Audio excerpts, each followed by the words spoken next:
السلام عليكم ورحمة الله وبركاته. حبايبي ازيكم؟ يا رب تكونوا بخير. اهلا وسهلا بكم في قناة بعد فرح. النهارده بقى هنعمل حبة مشويات ان شاء الله هيعجبكم جدا جدا. هنعمل معانا تتبيلة الكباب، وهنعمل ان شاء الله معانا الكفتة والحواوشي. دايما بنقول الكفتة والحواوشي نفس التتبيلة، بصل توابل. في ناس بتفتكس بقى تحط جبن، تحط فلفل، تحط بقدونس. لا انا بقى عاوزة اعملها زي بتاعة الحكي بالظبط. يلا بينا ندخل كده ونقول بسم الله ونتوكل كده على الله. اول حاجه معايا هنا البصل، زي ما حضراتكم شايفين. البصل ده طبعا انا هضربه في الكبه بتاعتي على اساس عاوزه البصل. هاخد التفل للكفته وهاخد ميه البصل للكباب بتاعنا. هضرب كده البصل اول خطوه معايا وهرجع لكم ان شاء الله عشان مش عاوزه اخد من وقت حضراتكم. حبايبي دلوقتي زي ما حضراتكم شايفين فرمنا البصل، حطيناه في المصفى كده عشان ينزل الميه بتاعته. بس كمان عشان ينزل ميه اكتر واكتر هحط كده حبه ملح. هقلب كده البصل بتاعنا ببعضه وهسيبه كده قد 10 دقايق مش اكتر من كده. كده احنا خلاص هنسيب البصل كده يصفي مع نفسه براحته.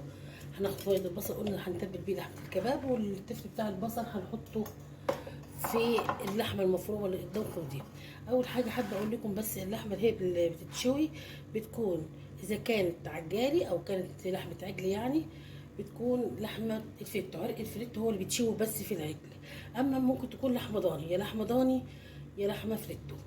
اما هنا اللحمه بتاعه الشوي بتكون 70% بتكون حمراء و30% بيكون دهون. دهون مش لحمه سمينه، دهون هي دهنه الخروف، دهنه الذبيحه عامه. كده احنا خلاص عرفنا ايه اللحمه بتكون. دايما نقول هنا لازم يبقى فيها نسبه دهون اللحمه عشان خاطر توصل لقوام الكفته الحلوه اللي هي الجوسي الجميله. كده احنا خلاص هنسيب البصل كده 10 دقايق وهنرجع نشوف هنعمل ايه. حبايبي هنا خلاص صفينا البصل، حبة مية بصل حلوين جدا. حبة المية دول هاخد منهم حبة صغيرين جدا هنصبع بيهم الكفتة. اما الباقي هخليه للكباب بتاعنا. هحط كده الملح، حبة فلفل اسود حلوين. هدوب الحاجات دي كلها كده. دي هيكون تتبيله الكباب بتاعنا، هتبقى خطيره جدا ان شاء الله. انا كنت بضيف مع الحاجات دي كلها حبايه او حبايتين من عصير الطماطم، لكن النهارده بقى ناويه اعمل التتبيله دي. اكلتها واتعزمت عليها عند حد، عجبتني جدا جدا. زي ما حضراتكم شايفين حطينا ميه البصل بس، والشويه دول هنصبع بيهم ان شاء الله. كده خلاص هنقلب كده اللحمه بتاعتنا وهنسيبها تاخد كده قد من، بصي لو قبلها بيوم هيبقى افضل، لكن انا هسيبها كده قد 5 ساعات. انا دلوقتي ان شاء الله اللحمه دي هنتغدى بيها. انا دلوقتي الساعه 7 الصبح، يعني هسيبها كده وقت كافي ان شاء الله. مش هسيبها اقل من 6 7 ساعات. شايفين كده خلاص، والميه بتاعتها كده كتير. بوريها لك كده بس ايه اللي هي فيها ميه كتير تغطيها. وهنسيب الحاجات دي كلها كده مع بعض. ودلوقتي هيكون معانا الكفته.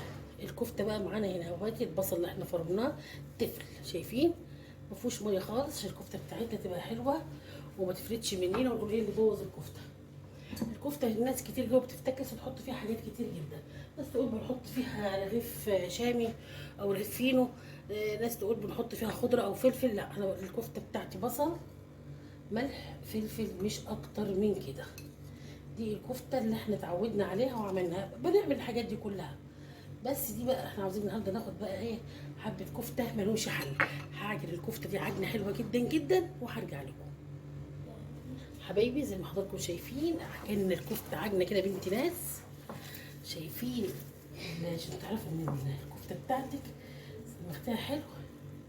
شايفين النسيج بتاع اللحمه بلها خيوط. انا عاوزاك توصلي العجن بقى للمرحله دي. العجينه حلو جدا عشان الكفته. انا هاخد من اللحمه دي للحواوشي والكفته. كده خلاص هسيب الحاجات بتاعتي تتبل وهرجع لكم اثناء الشوي بقى. دلوقتي زي ما حضراتكم شايفين كده اللحمه على الفحم ريحتها ما شاء الله عليها، تتبيله عامله شغل جامد جدا.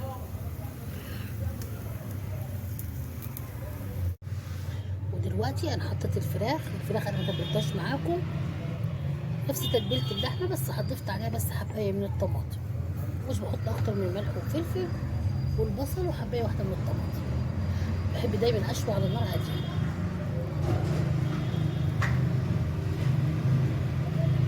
وده كده الشكل النهائي. خلاص الفراخ كده استوت، دي خلاص هطلعها. ما شاء الله عليها اللهم بارك. شايفين الكفته بقى لها نظام خاص في التسويه.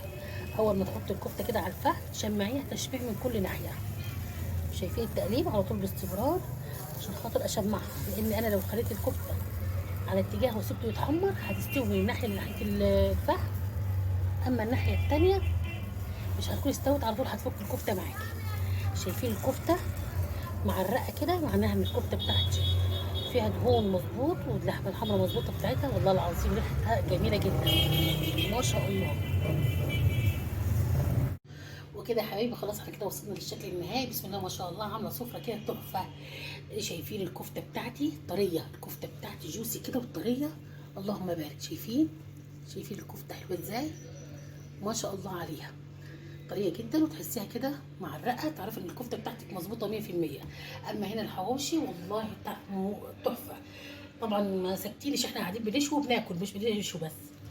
كده الحواوشي بتاعنا ما شاء الله عليه اللهم بارك. وهنا طبعا زي ما حضراتكم شايفين معانا الفراخ الجميله بتاعتي.